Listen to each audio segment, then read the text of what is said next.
Competitive Pokemon Online has 11 tiers in its ranking system, with Master Ball being the highest. I made it to this point every season since Pokemon Sword and Shield have been released, but I want to make it tougher. Can I get to the highest competitive tier in Pokemon using only poison types? Quick summary of the rules at the time of this video. Doubles battles, you bring 4 of 6 of your Pokemon. Pokemon from the base game and DLC are allowed with the exception of restricted legendaries as shown on the screen as well as mythicals. Full rule set in the description below if you're interested. Of course, we're starting at the bottom in beginner tier. I bring Nidoqueen to lead the charge because she has super effective moves against 5 of their 6 Pokemon. My Nidoqueen has the Sheer Force ability which powers up my moves by 30% with an additional 30% because of the Life Orb I gave it, with the side effect of no secondary effects, which is fine because I don't want Life Orb damage. My Crobat doubles our speed with Tailwind, and I'm sure Nidoqueen can one-hit KO Metagross if it doesn't Dynamax. Earth Power hits and what? The only way that thing could survive is if it had Assault Vest, which boosts its special defense. Now I'm panicking. Lycanroc KOs Crobat with Stone Edge, and Metagross KOs Nidoqueen with Psycho Cut. I play carefully by faking out the Lycanroc,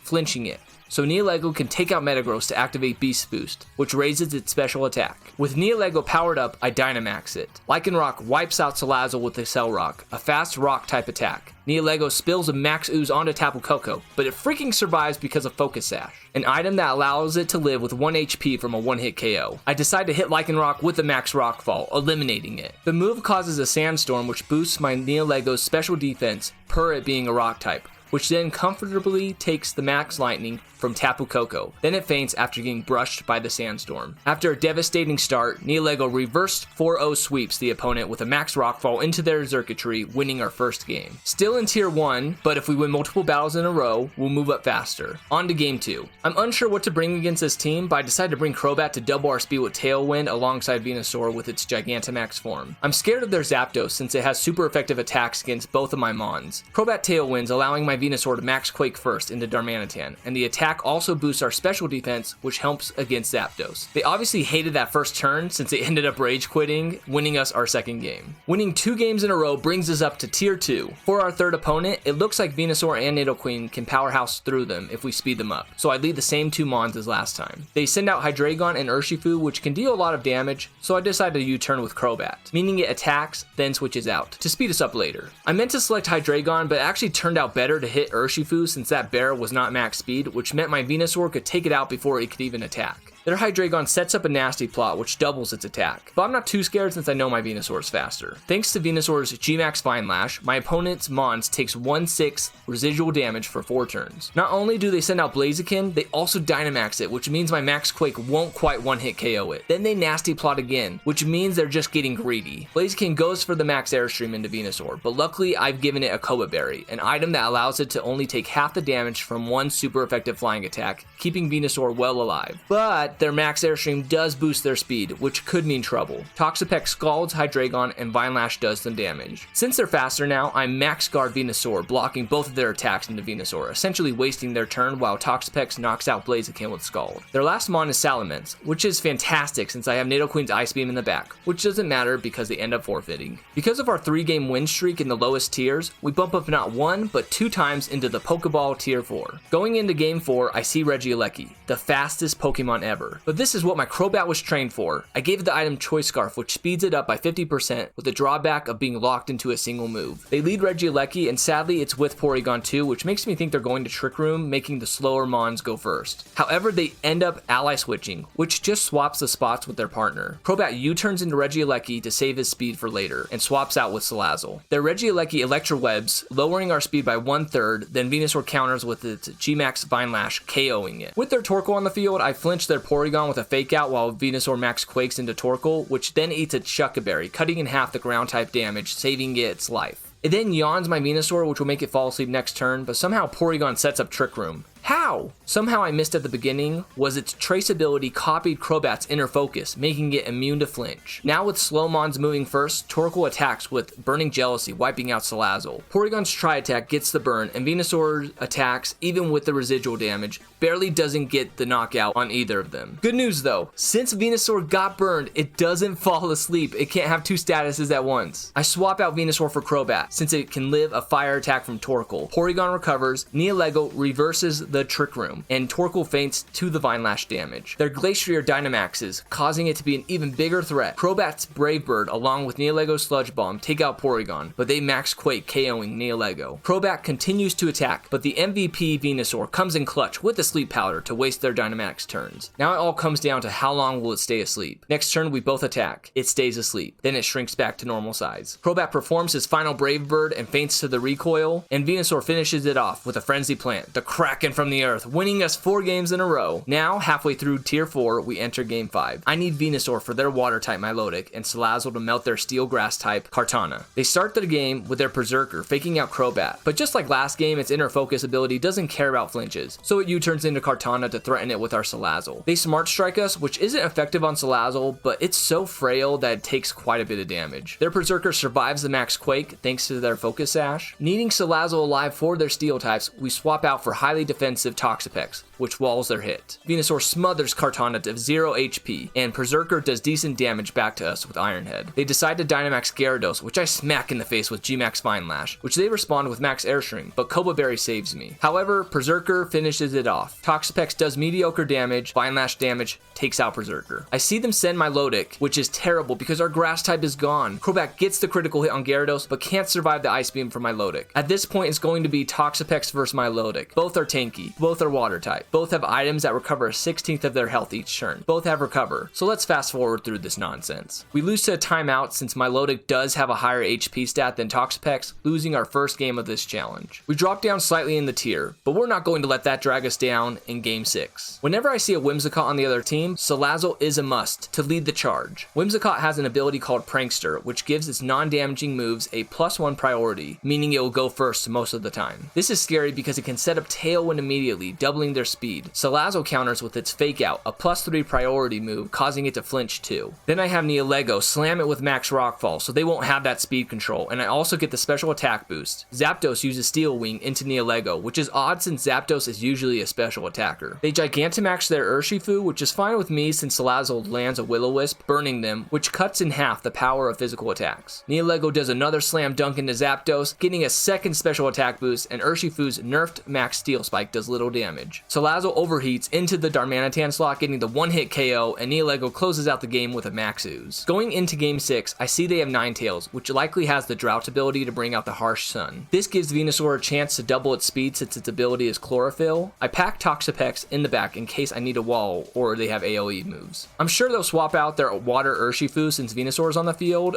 Oh, they Dynamax it. They probably have Aerial Ace. Our opponents still don't know that Crobat has Inner Focus, making Fake Out useless. So we get the Tailwind and Venusaur attacks first, gets the Poison. Oh, they attack Crobat with Max Lightning. Oh well. It did get its job done getting Tailwind up. Toxapex walls both of them with its Water Poison typing. Then with our Tailwind speed, I Gigantamax Venusaur to execute Urshifu, but then the Sableye quashes us. It has the Prankster ability which explains how it moved before us, and the quash forces us to go last. Here comes the flying attack. Oh, it's just a poison attack? What's wrong with them? We hit back, but it doesn't quite get the KO, but that's fine because they'll get poison and Vine Lash damage every turn. Toxapex protects itself, and their Sableye has Recover. That's annoying. Toxapex absorbs the Max Lightning, and Urshifu passes out due to residual damage. Sableye recovers again. Venusaur Max Quake Slowking, which then attacks Toxapex with a Psychic type move, but it barely does anything since Toxapex has high special defense along with its 2 special defense boosts it got from the Max Quakes. They recover again. Venusaur finishes Slowking with an Earth Power. Toxapex does a little damage with Scald. Their last Mon is Garchomp, giving Toxapex its moment to shine. You see, Garchomp usually has attacks that hit both of my Pokemon at the same time, like Rock Slide and Earthquake. These kind of moves are exactly the reason I put Toxapex on the team. Poison types hate these rock and ground attacks, and Toxapex uses Wide Guard, meaning it blocks attacks that hit both of us. The Earthquake doesn't hurt us, but it slays its own teammate. Toxapex continues to spam Wide Guard, while Venusaur takes care of Garchomp. Winning the last 2 games in a row raises us to Tier 5. They got Ninetales and Whimsicott, so Venusaur and Salazzle are a must. Typical play from us: fake out the Whims, smother and Max Ooze, then their Toxtricity Shock shocks us with Overdrive. Simple stuff from here. We save Salazzle by switching in Toxapex, Weezing max guards, which we ignore by dumping on Toxtricity since it's 4 times weak to ground. I now know Weezing is a wide open target since it used Protect its last turn. They respond with Max Flare, just making my Venusaur even faster. So Volley performs a Swords Dance and Toxapex scalds Weezing out of the arena. So Volley then goes through a traumatic middle school bullying experience. Going into game 9, our foe actually has a pretty decent team, so I mainly want Salazzle in the front since it's a faster fake out user than their Rillaboom. With Stakataka on their side, I'm sure they'll go for a Trick Room, so I fake it out, but they Dynamaxed. Their Pheromosa bulks it up with a coaching, raising its attack and defense. Even worse, Max Quake hits it, activating its weakness policy, an item that activates when hit by a super effective move, and then raises the attack and special attack by 2 stages. Stakataka is a monster now, but luckily it hits Salazzle, who's already frail and is holding a Focus Sash to live on 1 HP. I really think they misplayed not aiming that attack at Venusaur, since that's our hard hitter. Staka is freaking slow, so I'll just take it out. They max guard, then Pheromosa Ice Beams Venusaur, which ain't too bad. Salazzle's overheat is blocked, but Venusaur clobbers Pheromosa with Vine Lash. Pheromosa punches Salazzle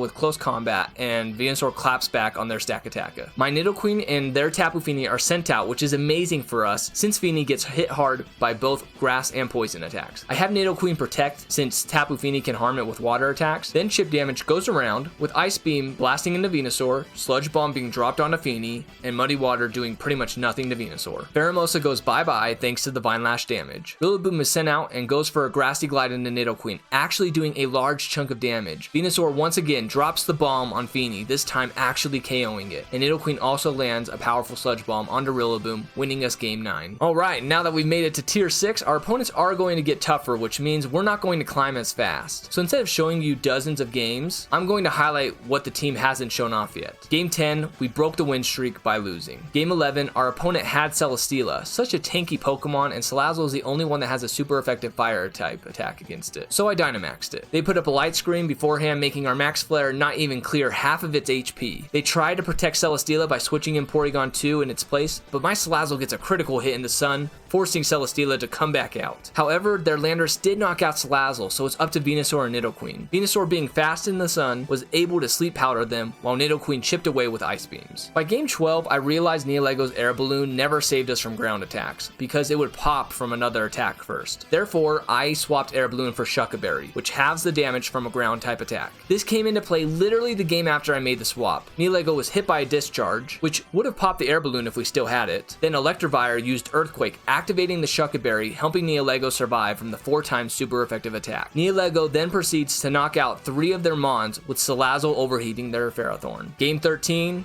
Torkoal defeats us. Game 14, Tapu Fini Muddy Waters us like Tobey Maguire. I'm gonna put some dirt in your eye. And he never misses Muddy Water. Oh, jeez.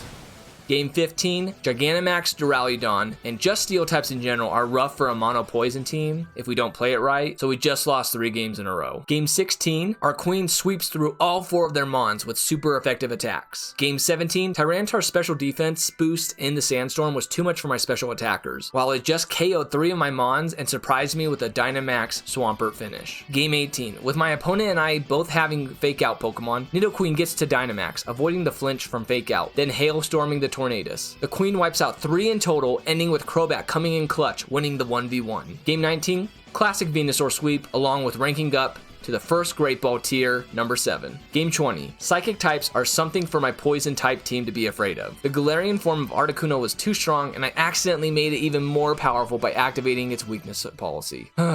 RIP. Game 21. Delmise is a sleeper counter to my team. Its ghost typing doesn't allow my poison attacks to hit as hard as I'd like them to. Also, its Steelworker ability boosting its steel attacks didn't help. Toxapex wasn't able to poison it with its Baneful Bunker due to ghost types technically not touching it. Game 22. Toxapex slows down their Dynamaxed Dracozold's momentum, getting the burn by scalding, even making my opponent rage quit in the end. Game 23, Neolego gets revenge for us against Galarian Articuno. We then spiral into this pattern where we win win one game, then lose one game, and we can't climb without a win streak. Then comes game 36. I want to focus on this game because the Regigigas Weezing core is one of the best competitive duos during this meta. Regigigas has crazy good stats, but a terrible ability called Slow Start, causing its attack and speed to cut in half. However, you see, Weezing's ability is neutralizing gas, which negates all abilities from operating as long as it's on the battlefield, causing Regigigas to run rampant with its original stats. I decide to Tailwind and go for a Sleep Powder to waste their Dynamax turn, but Venusaur misses. Crobat suffers the consequences. I then decide to try removing the Weezing, because once it's gone, the Regigigas won't be threatening. I forgot that Weezing made my Nidoqueen less powerful since its ability Sheer Force wasn't turned on. My Sleep Powder gets blocked, then Weezing taunts my Venusaur, meaning it can't use non-damaging moves like Sleep Powder. I figured the Weezing would protect to stay alive, so I G-Max Vine Lash into Regigigas, knowing the Vine Lash damage at the end of the turn will take care of Weezing. Nidoqueen protected, and thankfully they targeted her, so she tanked it well. Sayonara, Weezing. Stakataka is our next foe and is holding an air balloon. Reggie doesn't scare us now, so I plan to double into Staka. But I timed out, and Nidoqueen failed to protect twice, which cost her her life. Stakataka then sets up the Trick Room. It then attacks with Gyro Ball. Thankfully, we were slowed down by Reggie's earlier max strikes, so it doesn't do as much damage as it should.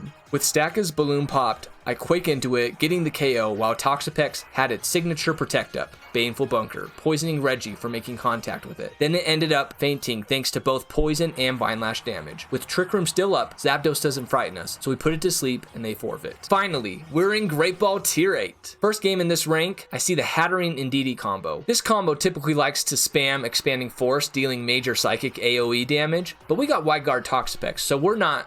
What? Indeedee used Fake Out. Where's the Psychic Terrain? Apparently this unconventional Indeedee doesn't have Psychic Surge, so we get bopped by the memes. Even though the Wide Guard strategy didn't work in Game 38, it does wonders against Metagross's Earthquakes and Moltres' Fiery Wraths. Game 39 is going swell when all of a sudden a Roselia appears. It actually ends up owning us through Leech Seed Stall. Arrgh! The next 3 matches, Nidoqueen shows how much of a boss she is. Neolego and Salazzle grasp a win with a nail-biter ending, and Toxapex flexes its Wide Guard again, protecting Venusaur from Landorus. Winning those 3 games in a row advances us to the last Great Ball Tier, number 9. We didn't make any progress the next 8 games since we only won 3 of them, and it was becoming clear to me that Choice Scarf on Crobat really wasn't that helpful. Sure, it would make him go faster than Regieleki, but did we need that? Venusaur and Nidoqueen would do just fine since they don't feel threatened by electric attacks. After 50 games total, the decision was made to get a new Crobat with different stats and the item Sharp Beak, which gives its flying type moves 20% more power. 2 attacks were also replaced, U-Turn and Cross Poison. I had enough poison attacks obviously on a mono poison team, but Crobat needed to defend itself with Protect and was now another option to stop Trick Room with Taunt. Even with these changes, we suffer a loss, then a win, then a loss, then a win, then a loss.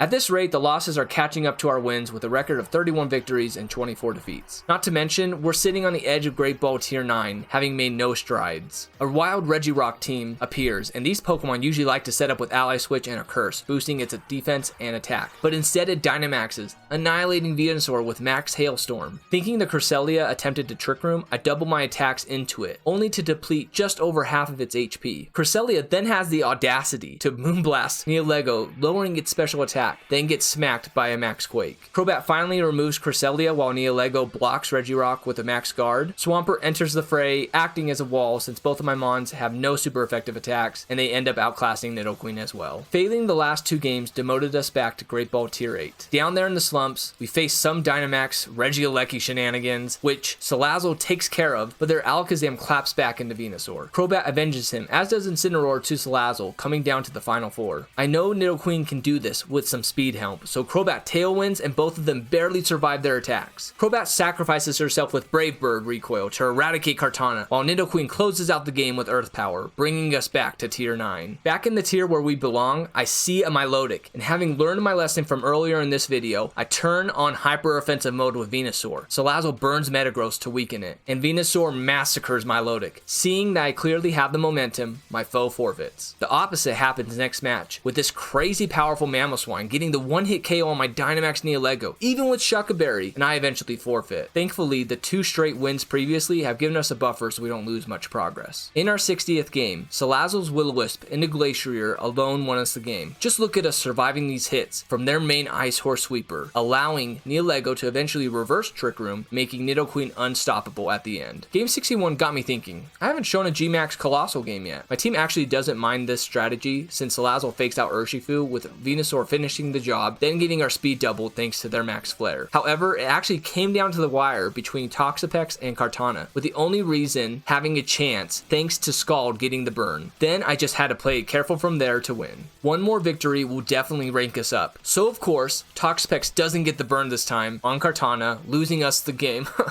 Game 63 is against a Dragonite team. Not to worry, got my bread and butter Venu-Lazo combo. Fake out, G-Max Vine Lash. What? A berry? It's going to live! And now Dragonite is even faster per its max Airstream speed boost. No worries, I'll max guard. Aw shoot, Comfy procs Dragonite's weakness policy and heals due to its draining kiss attack. At least Salazzle will Willow. Oh no, it missed. This is looking pretty grim. At least Salazzle lands its second attempt, then goes bye-bye. Nidoqueen tags in since it's bulkier against their dragon, while Crobat sets up Tailwind and Comfy faints due to Vine Lash damage. Celesteela comes in, shattering my hopes. Dragonite extreme speeds, ending Crobat. Nidoqueen chips away and thankfully dodges the Leech Seed. Venusaur tanks a hit, puts Celesteela to sleep with Nidoqueen, connecting the 4x super effective Ice Beam. Arriving on the scene is Pepto-Bismol Swampert, which Venusaur can take care of. It just comes down to Nidoqueen keeping up that chip damage. And we get so freaking lucky with the critical hit somehow, winning us the game. I can't believe it. Game 64 is looking like a great matchup. They lead with Charizard, then decide to Gigantamax it. And I actually wanted to knock out one of my Mons. Why? This is prime time for Neolego. It's got great special defense and is a rock type. So it wipes out Charizard and their Gyarados with max rock balls. Finally, in Ultra Ball Tier 10, the penultimate rank to Master Ball. This is the equivalent of the Elite Four before we entered the realm of champions. Our first challenge in this stride, I'm not gonna lie, I don't think I have a solid answer for Goodra. Its special defense is insane, and 5 of 6 of my team are special attackers. Dragapult starts off the match with a light screen, cutting in half the special attack damage they will receive. Crobat speeds us up, and G-Max Venusaur still does really good damage to Mudsdale. But we do activate its weakness policy, resulting in it hitting us back hard. Dragapult then ally switches, which I'm fine with since Crobat's Brave Bird is enough to KO Mudsdale, and Venusaur gets a special defense boost with Max Quake. Aw shucks, there it is, the Goodra. To no surprise, they Dynamax it, but Crobat does solid damage being a physical attacker. And look at that, Max Quake did nothing to them. See what I mean by high special defense? Dragapult lowers Crobat's attack with Breaking Swipe, and thanks to our past couple Max Quakes, we comfortably soak that Max Flare. We switch out Venusaur for Toxapex to waste their Dynamax turns. Our opponent acts degenerate with another ally switch, but Crobat almost takes it out, and just as I predicted, Toxapex walls the Max Ooze. Dragapult then fades away to Vine Lash. Being a good girl, Crobat blocks Lucario's Stone Edge with Protect, then Toxapex continues to mock Goodра's attacks. Their Light Screen and our Tailwind have both expired, so Crobat speeds up the team again. Lucario misses and gets burned by a Scald, while their Goodra finishes Crobat with Ice Beam. Goodra tanks our own Ice Beam, but does get burned by Scald. It continues its rampage and KOs Nidoqueen. Venusaur comes in to finish the job with Goodra, but does faint to Lucario's Meteor Mash. Not to worry since Toxapex survives the Earthquake and wins the game with Scald. On to Game 2 in Ultra Ball, Game 66 overall. Our team does a typical fake out Max Quake combo into Regieleki, getting the KO while Cobaberry helps Venusaur comfortably take the Max Airstream from Moltres. Their Urshifu calls our double attack by detecting, another form of Protect. Moltres Airstreams again into Venusaur while we do minimal damage to Urshifu. Venusaur survives Max Darkness from Moltres, then Salazzle gets punched hard but hangs on with Focus Sash and counters with Overheat, winning the mini duel. Our great Dino Plant then sets up the G-Max Vine Lash damage. Knowing I need Salazzle alive for Kartana, we swap in Crobat, who survives the Fiery Wrath, and Aerial Ace, whereas Venusaur does not. Feeling lost on what to do, especially with Moltres being so fast, I choke and protect Crobat, while Nidoqueen passes away with the following turn, not being much different with Salazzle setting up the KO for Crobat onto Moltres. But in the end, it doesn't even matter, with Kartana being such a beast, causing us to lose. Not to worry too much, since we're still at a good place in the Ultra Ball tier. And this next team gives me hope, because they have no proper support for their Regigigas. I'm thinking they're just a bad player. Or maybe they're just crazy like me. Counting on their Whimsicott to try to Tailwind, we perform the Fake Out Max Ooze combo, which doubles Neolego's special attack, thanks to the move and Beast Boost. And Regigigas does like nothing to Neolego. My foe is really trying to get Regigigas going by using Helping Hand with their Cresselia. Salazzle and Neolego double into Cresselia with Overheat and Max Rockfall, getting not only the KO, but another Beast Boost. The Regi hits the Frazzle Salazzle, who then faints to the Sandstorm recoil. Their final Pokemon is Regidrago, which is actually kind of scary. Its Dragon Energy attack almost wipes out Venusaur, but he does hang on. Then Sleep Powders Regigigas and Neolego erases Regidrago from the planet. Things wrap up with Venusaur fainting to the sand damage, which just allows our two queens to slay the giant together. Alright, this could be it. This is potentially the final boss if we can get the win streak. And what do you know? It's a Colossal team. Just a side note, for those that don't know, the two Worldwide Players Cups have both been won by Colossal teams, so I couldn't think of a better challenger to keep us from Master Ball. Running out of time, I panic, barely selecting my team, hoping I brought the right matchup.